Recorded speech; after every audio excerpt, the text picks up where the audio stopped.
Welcome back to AM Northwest. Are you hosting a Halloween party or maybe just looking for a fun way to feed the kids before trick-or-treating?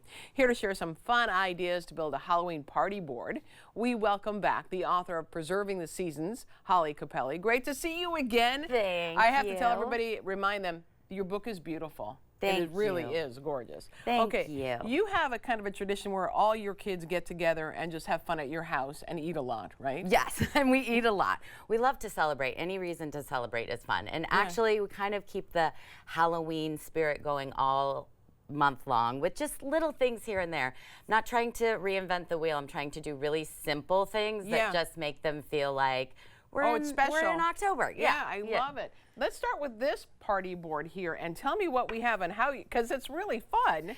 Yeah, so this one is kind of after school, kid inspired snacks. We have some treats. The mummy cupcakes there are actually the chocolate zucchini cake in the book. Right here, look so at that. we're sneaking a little bit of vegetables in there. Oh, look at you. You know, tricking them a little bit. But just some cutesy little string cheese. You can use your Sharpie and make a little face on the wrapper. Little containers of grapes so they can just grab and go. I love these monster fingers. And those are super cute. We use roasted pumpkin seeds as the fingernail, but you can use a sliver of almond, whatever you have. Wow. Yeah. Okay. I love this. This is such a great idea. Okay.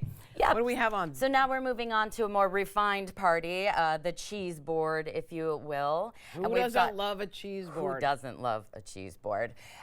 This brie, I just cut off that top skin and then just carved out a little face.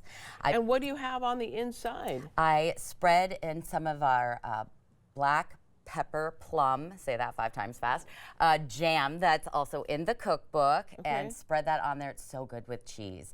And then just add your little face back on. This is a cheese ball that's also in the cookbook, but we made it Halloween inspired, so I made it the pumpkin shape, which you can just wrap the ball in saran wrap, and you use 4 pieces of kitchen string, and you just tie it up, give it a little, squeeze it a bit. That's a great idea. Yeah, and then let it sit overnight, pull off your string, and she's pretty to go. And then I just put a little bit of a pretzel rod right in the top with some parsley. Have you always been this creative? Like, how do you come up with stuff? I love to play. Never growing up. So I'm always thinking of like, no, please, please. And then these are crackers. These are the rustic crackers also from the cookbook. I just gave them that Halloween flair by using bat cutouts and witch cutouts and pumpkin cutouts. Super cute, right? Little bat.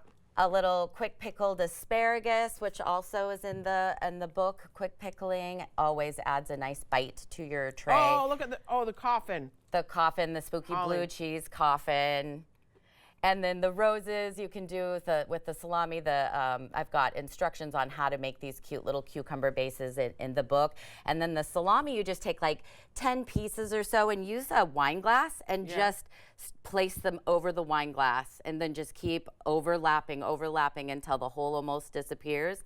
Flip it upside down, and you've got yourself a rose. That is a great idea. Super And just simple. in general, picking items that are spooky on their own, like these are. Yeah, those spooky, they're like fingered black grapes. They're so delicious, and they look like fingers. Oh my gosh, they're great. The little blueberry dusted almonds that you can get. Of course, the prosciutto, which is like kind of stringy and fleshy and spooky looking as it is. So you're so right. Yeah, just keep it simple, but still it can be so adorable. And then here is a spooked up vegetable tray. I've got my husband here to carve out all of my little radishes. They're little radish jack-o'-lanterns. Adorable, right? So, and that would be something I think you've told me that your kids can do. Absolutely. Get them involved as well. Same thing with the little skeleton cucumbers.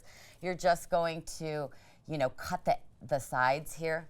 Cut these sides off, and then I use a metal straw or bamboo straw, plastic straw if you have, to just get those eyeballs. Smart. So super and then you cute. use this pepper to look like an orange bell pepper, just cut like a pumpkin and filled with ranch dressing, or you could do spinach dip or whatever whatever floats your boat. And some things are simpler, easier than others, like the carrots that come just this way. Exactly, just a really good scrub, and then they're spooky just all on their own like that. That's great. Oh wait, did I mess up your No, your no. celery fingers? Get at it. Yeah, and then again, the fingernails, I just used red bell peppers and then a little bit of cream cheese as the glue. Yeah. For the little kids, I would think it'd be a great idea for them to eat a little something before they go out trick-or-treating, Exactly. right? Yeah. Because otherwise they get all, yeah. Exactly. So I'm trying to offer like healthy alternatives Yeah. and also quick dinners. Like nobody really wants to sit at the table and do dinner. No. So we do spooky baked potatoes. That's so funny. The kids can carve their own face first before we even bake them, so everybody knows which one is theirs.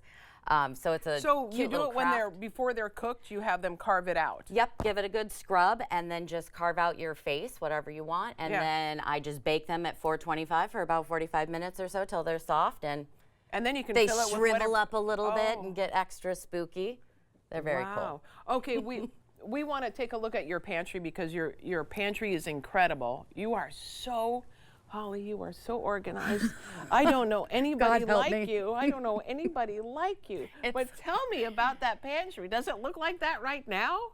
That one looks like it right now. Yeah. I do have one that has, cereal boxes all over the floor. Okay. And, Well, there- you've got I've got one teenagers. of those too. Yeah. But I always have that one looking nice. It's for my sanity too, you know? Okay. I need to walk by and see some order in my life when Wow. everything else is beautiful chaos. So if I can have an organized So shelf. we just saw those jars in order. Are they in any particular order? Sort of. I have like dehydrated on one side, freeze dried on the other side. So there's a little bit Wow. of the method to my madness. You mentioned your husband helped you with the radishes. Does he help you with the other organizations? He helps me with everything. He made that pantry. He actually built it out of Yeah, three I wondered- pieces of furniture. Wow. And made that. So Amazing. he's my partner in crime. We do all of this together. I love it. So we want to tell everyone the book again is called Preserving the Seasons.